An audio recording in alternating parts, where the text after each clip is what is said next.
জানাবো metal presence কৃষি সংবাদ সুজলা সুফলা।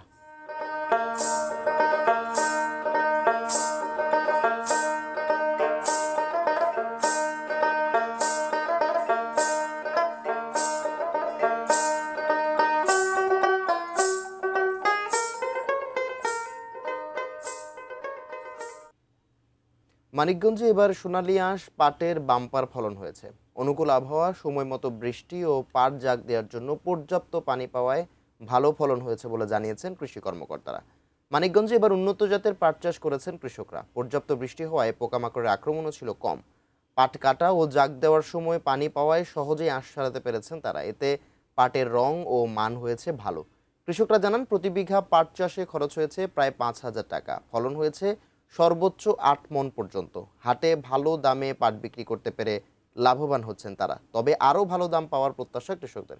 ব্যবসায়ীরাও বলছেন, পাটের মান ভালো হওয়ায় বাজারে চাহিদা রয়েছে। কৃষি কর্মকর্তারা জানান, অনুকূল আবহাওয়া ও কৃষকদের সঠিক পরিচর্যায় এবার ফলন বেড়েছে। তবে উৎপাদন খরচ ও বাজার দর স্থিতিশীল রাখা গেলে পাট চাষ আরও লাভজনক হবে। এই বছর বৃষ্টি বাদল বেশি হয়েছে, পাটের ফলন খুব সুন্দর হয়েছে। পাটের ফলন ভালো হয়েছে, আগামীতে আরো পাট বুনবো। আরো বেশি দাম হইলে কৃষকরা আমরা বাঁচতাম। বর্তমানে বাজার দর রয়েছে 4,500 থেকে 4700 টাকার মতো। এই বছর বৃষ্টি হওয়াতে এই উন্মুক্ত জলাশয়ে পাট জাগ দেওয়ার জন্য পাটের আঁশের কোয়ালিটি ভালো হচ্ছে, সুন্দর দেখা যাচ্ছে এবং কৃষকরা বিক্রি করে ভালো দাম পাচ্ছে।